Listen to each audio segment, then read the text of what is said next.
I actually think that songs that are really, really, really well known are not They're that overdone, good. aren't Yeah, they? they're overdone. They're not that good to put in a set. No. We usually try and sort of strike a balance between a song when you play it that everybody will say, "Oh, great, it's that song," and a song that maybe is not an absolute classic. Yeah. Although we do play a couple. Yeah, I mean, you get some songs that are really like full-on karaoke songs, Yeah. which are still cool. They're still, classic songs that people love.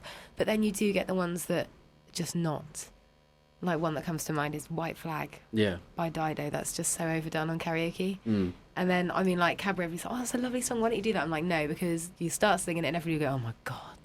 Not that. I guess Don't Stop Me Now, that's a bit of a karaoke classic. But isn't it's it? like, But that's one of those, it's one timeless. of those, the one I'm talking about, like and that definitely fits in with the progression of drinking through the gig that I That's was true. talking about earlier. That fits. That's the point where the barflies peel themselves off the bar and they come and dance. And the pints go in the air. Yeah, the pints go. Yeah. And if we're lucky, we might get some more beer landing in our glasses, so flinging it around. I think it's fair to say, as I do karaoke myself, I think it's fair to say if a song is popular enough, or people can basically be silly with it, they're going to sing it, aren't they? So even if you have a song in your set at the moment, and people think, oh, I can sing that, they're going to go and sing it on karaoke, aren't they? So it's like, and if you hear it done badly, you probably think that's coming out of the set, isn't it? It's like, oh, yeah. Sometimes it's quite cool. You get a lot of people that sing a lot. I mean, some functions. I mean, we don't tend to on pubs, but there have been times in the past where I've, at functions, if somebody's birthday or something, I've let them come up and have a sing. Yeah. They like it. Yeah, every now and then we get a wedding where the the bride or like the bride's sister or something will want to come up and sing a song with us, and that's all, for me that's always nerve-wracking because we always think, how good are they?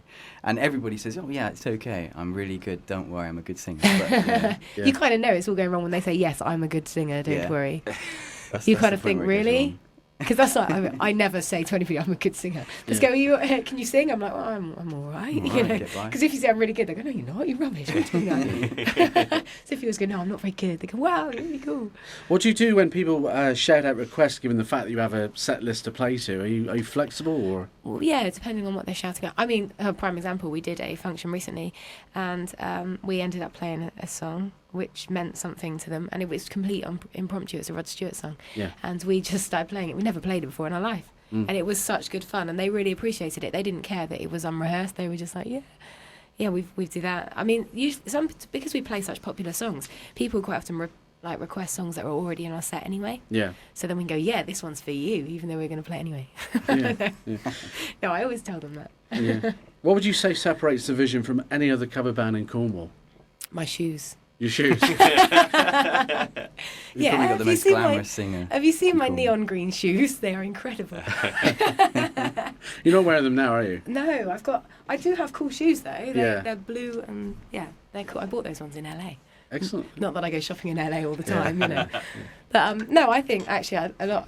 What separates us a lot is that we are like a family, and you always see you've got like Vision members, past and present. There's so many people that have been a part of the Vision, and it is like a family when you kind of meet people and they're like, oh, I used to be the singer. You're like, oh my gosh, I'm the new singer. Oh. Yeah. It's all it's like a family reunion, and we are really close. What do you think, Rob? It's tricky.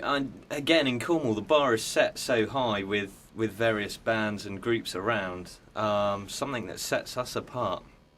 I think possibly one of the facts is the choice of songs and the fact that we're constantly changing our set. Yeah. There are some bands that will keep going out and play the same set year in, year out, which is fine, and if they still get followers, it's all good. But as a performer, and even when I go out listening to bands, I always want to hear something new, hear something different, and I think we provide that. Yeah.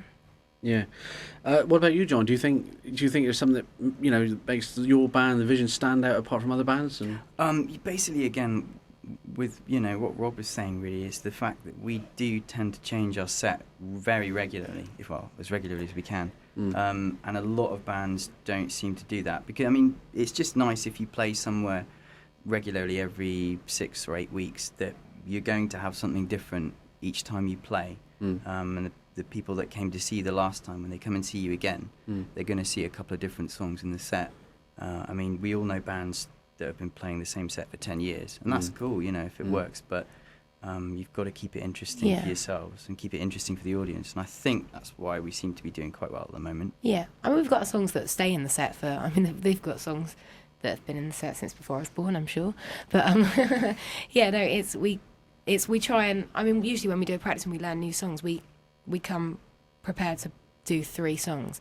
So we're kind of learning on average 3 every practice. So that kind of gives us, out of that 3, we'll probably get 2 out to gig. And, you know, we keep all the classics in because people like them, but then, you know, we can put all the new ones in and people are like, oh, I haven't heard that before. Yeah. And it's quite nice. Yeah, so in a way, me personally, I would say that the fact that you're doing new material is one thing that maybe separates you from original cover bands, because, you know, a lot of cover bands sometimes, you know, stick to the tried and tested tracks. Yeah. So would you say that the key maybe to your success is maybe, you know, trying to reinvent yourself every now and then and doing something taking new? risks, because a lot, you know, quite a lot of the time you might get people going, oh my God, that's awful. Yeah. And then you never do it again. But, you know, on that, a few times you're going to get this song that comes out and it's amazing. And it's, I mean, like we do the Third Degrees version of Mercy now. We've always done Mercy by Duffy. Yeah. And we kind of got a bit bored of it and we said, well, let's do this version. And we started doing it and it's amazing. It's turned out to just be one of the best songs in the set. Yeah. But if we hadn't taken that risk, we wouldn't have found that it would be that good. Definitely. Now, I know recently you had an issue about some other band here in Cornwall using your name, The Vision. How did it get sorted out? What was it all about? Oh, bless him. Malcolm was a legend. Yeah, we found out about this other group using their name, The Vision. So Malcolm went down to see them and had a friendly chat with them, and apparently they'd never heard of us. Yeah. Even though Malcolm and Graham had been going since '92, bless them. So he had a chat with them, and they were really understanding. And they basically sorted out. They said they were going to go back to their old name. Yeah. Which was The Reflection. The Reflection. Yeah. So they're still out gigging, bless them, as The Reflection. We've managed to keep our name.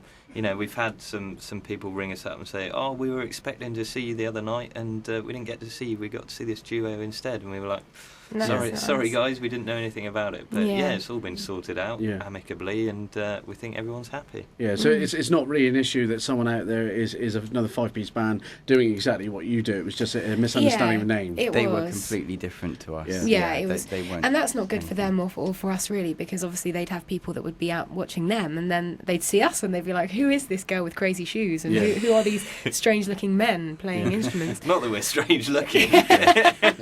Well, I don't know about that. Yeah. No, but, you know, we weren't them, and it's not good for them or for us. And also, you know, it's like Malcolm mentioned as well, that obviously we're out gigging and it is a business, it's our job, and, you know, you get other implications. They were playing venues we weren't playing, so you get kind of all sorts of tax implications and stuff like that. Yeah, sure. Yeah, boring stuff. Yeah. Okay. So on a lighter note, some of the topics that are on your Facebook page. Now, some discussions. They've got discussion boards on Facebook. A couple of discussions. One was lookalikes. Who do you think band members look alike? Now, I take it we're talking about famous people here as opposed to. So John, who do we think John looks like, or who do people think John looked like? I think John looks like the Milky Bar Kid. Right. Yeah, I'm going to go with that. I'm happy with that, actually. Are you happy with that? Quite complimented. You shaved today, so you do. Minus the glasses. Yeah, you can borrow my glasses. Quick, try them on. Let's see if it looks any better. Yeah, well, what's he look like? All right, let's have a look. They are black rimmed glasses, we should say. So yes. Yeah, that's good looking. Milky Bar. Does it make you look intellectual? No, nothing can make you look intellectual, John. Yeah. So Milky Bar Kid for John. Yeah. What about you, Stace? I don't look like anybody, do I? No. Somebody with red hair. Graham tried to say that I was Anne Robinson's daughter, but that wasn't happening. Just someone with really stylish shoes, I guess. Yeah, just some cool shoed person. What about Robbie? Does Robbie look like anyone? Robbie looks like a Roman god. He does. I used to look like Pob when I was younger. Do you guys remember Pob? He kept spitting on the window and writing things, didn't he? Yeah. That's all I got for me. No, see, Graham and Malcolm have got the best selection. I do make reference to Malcolm's lookalikes every time. I mean, when he does a solo, I very rarely introduce him as Malcolm. I say, and on bass we've got Harry Potter. Yeah. Or we've got Alan Carr or Penfold sometimes.